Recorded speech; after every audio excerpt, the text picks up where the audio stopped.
미래와 한반도의 통일 미래라는 주제로 통일부 장관을 역임하신 현인택 한국국방안보포럼 대표께서 연설을 해주시겠습니다. 다시 한번 큰 박수로 맞이해 주시기 바랍니다.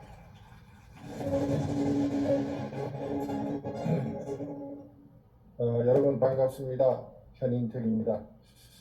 오늘 기조연설의 기회를 주신 김관용 수석부의장님, 그리고 서동현 사무처장님, 성기영 대표님께 감사를 드리고, 오늘의 주제가 2023년 글로벌 통일 대화라는 제화로 지금 진행되고 있습니다. 그래서 이 통일 문제에 대해서 제가 오늘 기조연설로서 몇 말씀 드리도록 하겠습니다. 여러분 잘 아시겠습니다만은 지금 한반도 통일을 생각하기에는 우리가 마주치고 있는 현실은 너무나 엄혹합니다. 국제정치는 지금 미중 패권 경쟁의 심화와 러시아 우크라이나 전쟁, 하마스 이스라엘 전쟁으로 미중의 불확실성으로 빨려들어가고 있습니다. 한반도의 안보 상황도 북한의 폭주로 말미암아 마치 짙은 안개 속에 놓여 있는 그런 상황이 되었습니다. 통일을 말하기 이전에 어떻게 안정적 평화를 구축해야 하는가가 저는 더욱 시급한 상황이 되었다고 생각합니다. 그러나 우리에게 있어서 통일은 한시도 잊어버릴 수 없고 한시도 그에 대한 추구를 멈춰서는 안 될 숭고한 가치이자 목표입니다. 지난 수십 년 동안 어떻게 통일을 이룰 것이냐에 대해서는 그 해답이 이미 학계의 논의로 또 정부의 정책으로 그 대강이 나와 있습니다. 그것은 잘 아시다시피 남북이 화해와 협력을 바탕으로 평화를 정착시키고 궁극적으로는 통일로 가는 그런 소위 3단계 통일 방식입니다. 단계적, 점진적, 평화적 통일 방식이 그것입니다. 구체적으로 지난 정부들에 의해서 견지해왔던 소위 민족 공동체 통일 방안이 바로 그것입니다. 이것은 매우 기능주의적 접근 방법에서 나온 통일 방안입니다. 남북이 교류, 협력을 통해서 평화를 정착시키는 바탕에서 경제 공동체와 궁극적으로는 정치 공동체로 가는 통일 방안이기 때문입니다. 문제는 현 시점에서도 이러한 방식이 여전히 유효한가 하는 것입니다. 지난 30여 년의 남북 교류 및 협력의 경험을 통해서 남북이 통일을 향해서 조금이라도 더 가까이 다가가는가 하는 점입니다. 잘 아시다시피 기능주의적 접근 방식은 한 부문에서의 협력이 점점 확산되면서 결국 경제 공동체로 가는 바탕이 된다는 그런 믿음이었습니다. 그러나 남북은 지난 30여 년 동안 수차례 정상회담과 그 수많은 교류협력 및 북에 대한 엄청난 물질적 지원의 경험에도 불구하고 남북 사이가 실질적으로 단 한치도 가까워지지 않았습니다. 평화의 진전이 단 한 발자국도 일어나지 않았습니다. 오늘날 남북 관계는 같은 접근 방식을 구사할 바탕을 전혀 가지고 있지 못하다고 저는 생각합니다.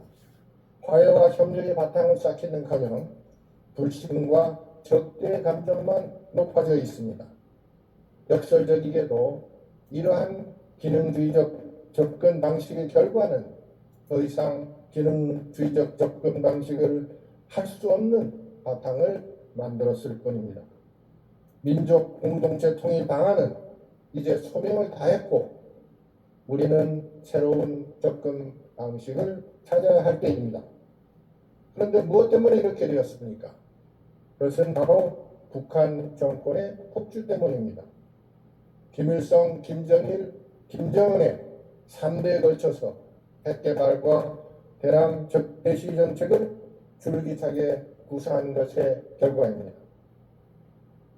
주지하다시피 민족 공동체 통일 방안은 그 바탕이 남북 사이 90년대 초에 맺은 두 가지 합의입니다. 즉 그것은 1992년 남북이 발효시킨 남북 기본합의서와 남북 비핵화 공동선언입니다. 남북 통일 방안도 이러한 합의의 정신 하에서 남북이 화해와 협력을 바탕으로 평화를 정착시키고 궁극적으로 경제 및 정치 공동체를 창출시킨다는 구상이었습니다. 그런데 그 기본인 남북 합의서와 한반도 비핵화 공동선언은 사무나 무력화된 지 오래됐습니다. 더구나 북한이 핵 개발을 완성하고 실질적으로 핵 국가임을 북한 헌법에 명기한 이상 이제는 우리도 더 이상 이를 지켜야 할 의미가 없어진 것입니다. 지난 30여 년에 우리 정부의 통일 방안에 기초했던 민족 공동체 통일 방안은 명목적으로도 실질적으로도 더 이상 적용하기 어렵게 되었습니다. 핵무기로 우리를 위협하는 북한과 무슨 기능주의적 접근 방법이라고 하여 단계적, 점진적, 평화적 과정을 통해서 화해 협력하고 궁극적으로 통일을 도모해 나갈 수가 있겠습니까? 그런 방식은 이제 현실적이지도 않고 이상적이지도 않습니다. 그래서 우리는 새로운 길을 모색해야 합니다.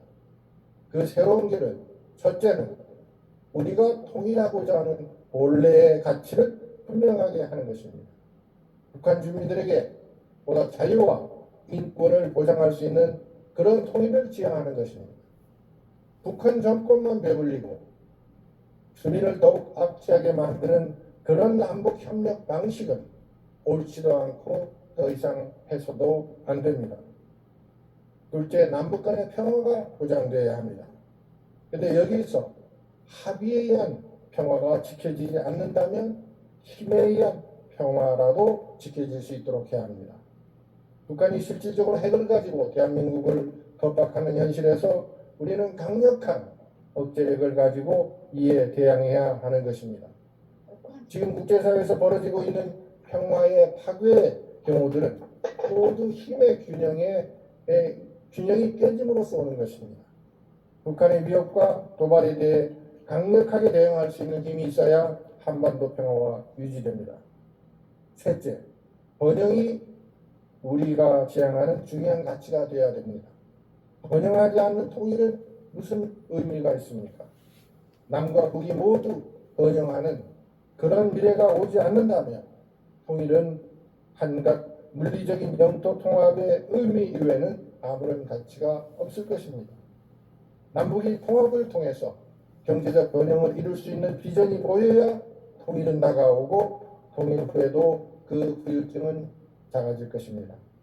젊은 세대들에게 통일 후에 경제적 미래가 더 불확실하고 불안하다면 누가 여기에 적극적으로 나설 것입니까? 따라서 통일 후의 번영에 대해서 확실한 비전 제시가 반드시 필요합니다. 이것을 정리해보면 다음과 같습니다. 즉, 통일이라는 궁극적 목표에는 네 가지 기둥이 있습니다. 그것은 즉 자유, 인권, 평화, 번영입니다. 이 네 가지 기둥이 통일을 바치고 있는 가치 기둥이라고 할 것입니다. 그렇다면 어떻게 추진할 것인가가 당연한 질문이 될 수밖에 없습니다. 통일을 추구하는 주체는 대한민국입니다. 우리가 노력하지 않는다면 누가 할 것입니까? 따라서 우리의 노력은 두 가지로 진행돼야 됩니다. 하나는 국제적인 노력이고 또 하나는 대북한 노력입니다. 국제적으로는 글로벌 가치 연대를 만들고 돈독하게 해야 합니다. 한반도 통일이 자유, 인권, 평화, 번영이라는 가치를 가지고 진행될 때 이것이 지역의 평화와 번영을 가져온다는 확실한 인식을 국제사회에 심어야 합니다. 통일된 국가가 만약 지역의 질서 회방뿐이나 안보 위협국으로 탄생한다면 어느 국제 세력이 그것에 동의할 수 있겠습니까? 이것을 위해서 첫째는 현재도 이러한 가치에 동의하는 국가들과 연대를 더욱 강화하는 것입니다. 이것은 한반도 평화를 지키기 위한 좋은 수단이 될 것입니다. 또 이 글로벌 가치 연대는 통일의 순간에도 그 진가를 발휘할 것입니다. 독일의 경우에서 보듯 결국 국제 세력들이 동의가 통일의 마지막 관문이었습니다. 따라서 국제적 합의가 있어야 한반도 통일도 가능할 것입니다. 동서독이나 남북한도 분단의 원인이 국제적이기 때문에 그 해결도 결국은 국제적일 수밖에 없습니다. 균형주의적 통합의 가장 큰 맹점도 바로 이 국제적 변수를 주요 변수로 상정하지 않고 있다는 점입니다. 다음으로는 대북한 접근입니다. 여기서 문제는 북한이 모든 문을 걸어 잠그고 오로지 대남 비협에 몰두하고 있다는 점입니다. 북한 체제 자체가 철이 장막으로 둘러싸여 있고 김정은 체제는 체제 공고화를 위해서 대남 적대시 정책을 소위 전가의 보도로 쓰고 있습니다. 이러한 상황 하에서 북한의 개방과 진정한 남북 협력을 기대하기는 어렵습니다. 북한 체제 속성상 이러한 상태는 우리가 상상하는 시간보다 꽤 오래갈 가능성이 있습니다. 우리가 할 수 있는 일은 그 천리장방 너머로 우리의 소위 문화의 향기를 보내는 것입니다. 이것은 그 어떠한 수단, 즉 정치 선전이나 심지어는 경제적 수단보다도 오히려 더 효과적 수단이 될 수 있습니다. 김정은이가 지금 북한 내에서 남한투의 말씨까지도 단속하는 것을 보면 저 북한의 철이 장막 속에서도 북한의 젊은이들에 대한 우리의 문화의 향기가 얼마나 강력하고 효과가 있는지를 반증하는 것입니다. 이것이야말로 가장 중요한 북한 사회의 변화의 단초가 될 것으로 생각합니다. 중요한 것은 북한 주민, 즉 젊은이들의 인식 변화입니다. 이것이 체제 변화의 단초가 될 때 근본적인 북한 변화가 시작될 수 있다고 저는 생각합니다. 마무리하겠습니다. 통일은 거대한 역사의 대서사시입니다. 한순간에 오는 것이기도 하지만 그 순간을 위해서 엄청난 시간의 순간들이 누적되어 나타나는 결과입니다. 한반도 분단의 시간이 지난 70여 년은 인생의 시간으로는 거의 한 생에 다가갈 시간이지만 역사의 시간으로 보면 찰나에 불과합니다. 남북한이 분단 상태로 있는 것은 불행한 일이지만 역사의 시간으로 볼 때 통일을 위해서는 아직도 긴 시간이 필요할지 모르겠습니다. 그렇기 때문에 우리는 조급함을 버리고 이제 다시 전열을 가다듬어 통일을 향해 좀 더 체계적이고 적극적인 전략적 행보에 나서야 할 때입니다. 자유, 인권, 평화, 번영의 가치를 더욱 다지며 글로벌 가치 연대를 강화하고 북한 주민의 인식 변화를 통한 북한 체제 변화를 궁극적인 목표로 삼아 진력을 다해 나가야 할 것입니다. 경청해 주셔서 감사합니다. 네, 현인택 한국국방안보포럼 대표님의 연설 듣고 오셨습니다. 글로벌 가치 연대와